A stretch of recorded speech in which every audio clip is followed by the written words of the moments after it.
Olá pessoal, tudo bom? Hoje eu vou bater um papo com vocês aqui a respeito de um tema que ainda é muito discutido na justiça, tá? Trata-se da prescrição intercorrente. Na verdade, o que seria prescrição? Prescrição, assim como a decadência, no direito tributário, extingue o crédito tributário, extingue a possibilidade do fisco tanto de constituir o crédito tributário de forma definitiva, na decadência, como a extinção do direito do fisco cobrar aquele tributo, cobrar aquele valor já definitivamente constituído, que seria a prescrição.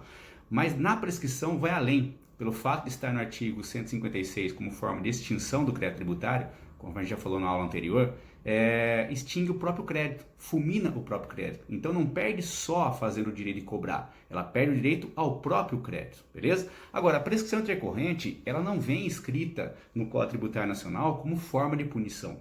A prescrição intercorrente, ela é uma interpretação feita do artigo 40 da Lei de Execuções Fiscais. Esse artigo tem os seus parágrafos e delimitam, então, como seria tratada a prescrição intercorrente. Bom, basicamente, o que seria prescrição intercorrente? É a prescrição que vai ter o seu curso dentro do processo de execução. Por que isso?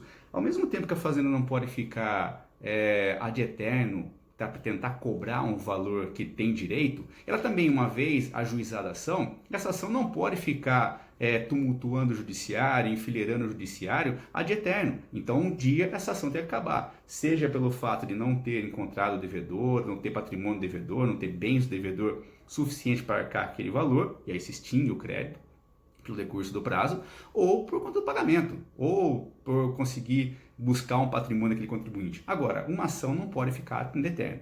E acontecia muito de você ter processos de execuções fiscais, ficavam lá 15, 20 anos históricos no judiciário. E aí atrapalha o judiciário, atrapalha a advocacia pública e a advocacia privada. Por quê? Fica tentando fazer com que aquele processo fique caminhando sem que chegar a local nenhum. Por isso, se a gente fizer a interpretação do artigo 40 da Lei de Execuções, a gente vai ver que, não encontrando bens do devedor ou o próprio devedor, o processo pode ficar suspenso por um prazo de até um ano.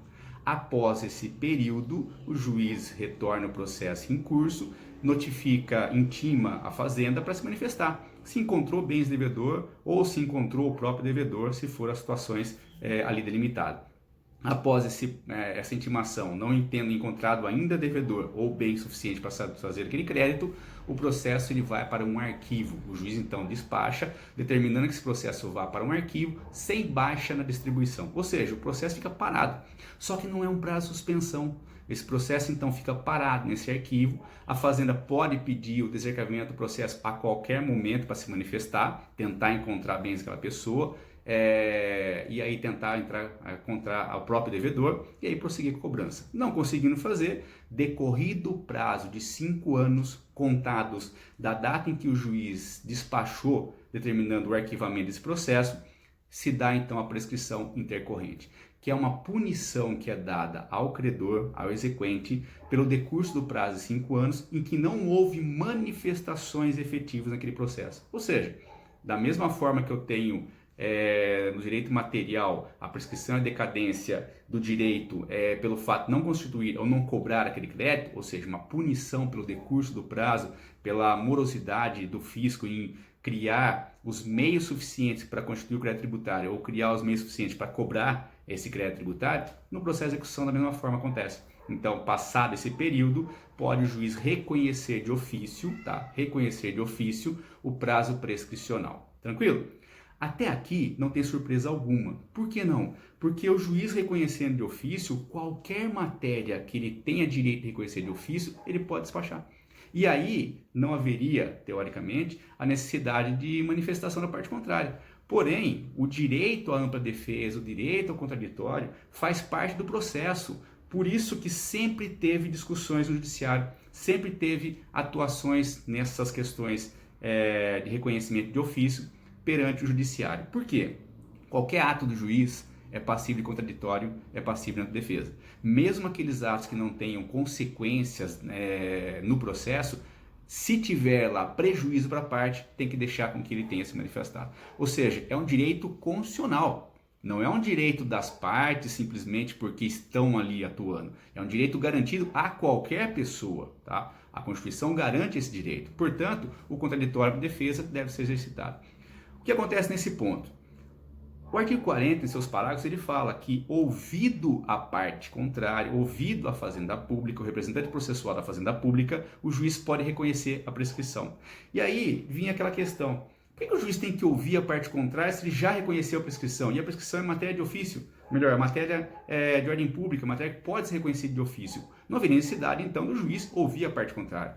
Mas veja bem, a prescrição ela pode se interromper, a prescrição ela pode suspender. E um pedido de parcelamento feito pelo contribuinte durante o processo de execução suspende o prazo prescricional. Portanto, não haveria o porquê a prescrição ser reconhecida, punindo então a fazenda pública, certo? Então, nesse ponto é que vem o porquê de se intimar a fazenda pública. Só que mesmo assim, sempre se discutiu se há necessidade ou não há necessidade de fazer essa manifestação. Até que veio o atual Código de Processo Civil, que no seu artigo 10 deixa bem claro: qualquer ato do juiz, mesmo aqueles que possam ser reconhecidos de ofício, por ser matéria de ordem pública, o juiz tem que ouvir a parte contrária, tem que ouvir a parte prejudicada. Por quê? Somente a parte prejudicada, no caso da fazenda pública, pode dizer: olha, se o juiz tem um parcelamento. O juiz não tem acesso à administração pública, não tem acesso à procuradoria, não tem acesso aos atos administrativos para saber se houve um parcelamento ou não. Portanto, esse parcelamento suspendendo o crédito tributário é direito da fazenda não ter o reconhecimento da prescrição. Por isso que eu ouvi a parte contrária. Não é para se defender: não pode, por favor, é um crédito público, não pode ser prescrito, vai prejudicar muitas pessoas. Não é nesse sentido a manifestação da fazenda. A manifestação é simplesmente para justificar o quê? Não ocorreu a prescrição. Por quê? Porque tem uma causa de suspensão do crédito tributário, que tem uma causa de interrupção do crédito tributário. É só nesse ponto. Então, a manifestação reconhecendo a prescrição pode simplesmente ser o quê? Realmente reconheceu a prescrição, ocorreu a prescrição, aceita a prescrição, não tem que se fazer. Então não é para a fazenda ir lá e ficar justificando o injustificável, não é para a fazenda entrar no processo e falar: olha, não pode ser reconhecida a prescrição, não é nesse sentido. E aí tem dois pontos muito relevantes com relação à prescrição intercorrente. O prazo flui em decorrência da inércia do credor, portanto não é qualquer decurso de prazo. Eu tenho processos de 15 anos em que não ocorre a prescrição. Por quê? Há uma discussão. Então tem recurso, você tem embargos, você tem várias coisas ali que fazem que o processo tenha efetividade. Portanto, é da inércia. Portanto, não é qualquer prazo. Não é simplesmente, determinou, vamos contar o prazo prescricional. Não, não é assim. E outra coisa, a prescrição ela é contada não da intimação do credor, tá? Por que não da intimação do credor? Porque, na verdade, não é necessário intimar o credor do início do prazo prescricional. Está na lei. Não é direito do juiz determinar qual é esse início do prazo, não é direito nem sequer do procurador ou do advogado determinar onde começa a contagem do prazo.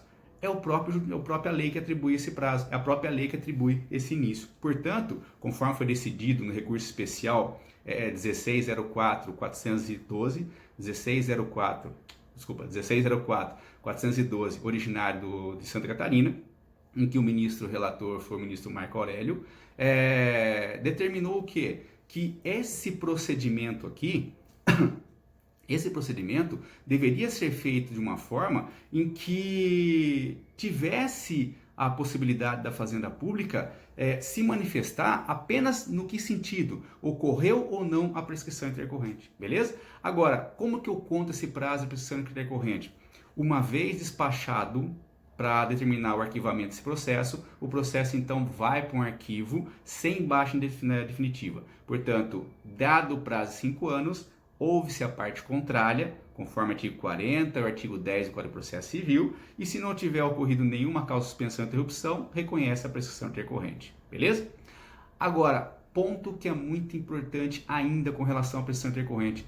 E se não for aplicado esse artigo 40? E se o processo não for para um arquivo, tá? Se o processo não for para um arquivo, nesse recurso especial do STJ, também foi reconhecido a prescrição intercorrente. Mas em que sentido? Por analogia, tá? Por analogia ao parágrafo 2º do artigo 40, o que acontece? Há a possibilidade de você contar esse prazo de 1 ano, tá? Contar esse prazo de 1 ano como prazo de suspensão. Após esse prazo de 1 ano como prazo de suspensão, iniciaria o prazo da prescrição intercorrente. Passado então esses 5 anos, tá? 1 ano de suspensão mais 5 anos para prescrição, portanto 6 anos, estaria prescrito o direito da Fazenda Pública de cobrar aquele tributo.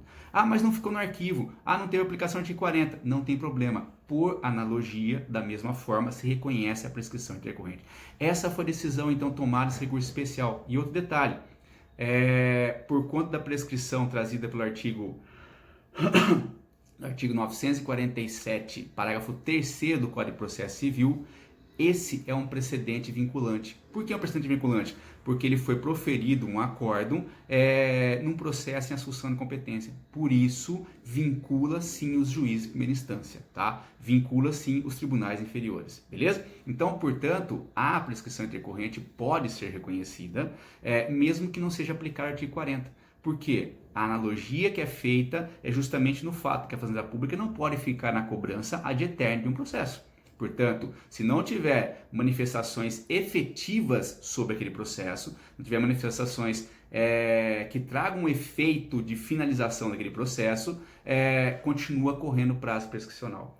Só uma vírgula aqui, o que seria manifestação efetiva, tá? Manifestação efetiva é aquela manifestação em que você provoca algo que não tenha sido ainda julgado no processo, algo que tenha efetividade, como que pedir para ser citada uma pessoa no local, para tentar achar aquela pessoa e verificar no processo que já teve tentativa naquele local, não é efetivo.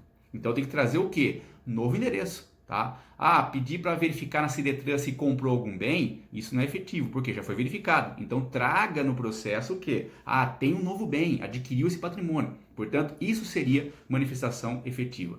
Não tendo essas manifestações efetivas, o processo tem o seu curso normal. Por que esse detalhe? Porque quando fala no artigo 40, no seu parágrafo 3º, que há a possibilidade da Fazenda Pública requerer o processo, começa a se contar o prazo novamente. Por isso, tem que ter efetividade, senão não devolve o prazo novamente, senão não há interrupção do prazo prescricional. Continua correndo normalmente o prazo. Beleza, pessoal? Então esse foi mais um toque com vocês aqui sobre prescrição intercorrente. E logo mais acompanhe o canal aqui com a gente no YouTube, lá no Instagram também, Prof. César Zanluc Tributário, underline tributário, porque eu vou trazer para vocês mais informações sobre o que está acontecendo no judiciário referente aos temas tributários. Certinho? Tchau, tchau, pessoal!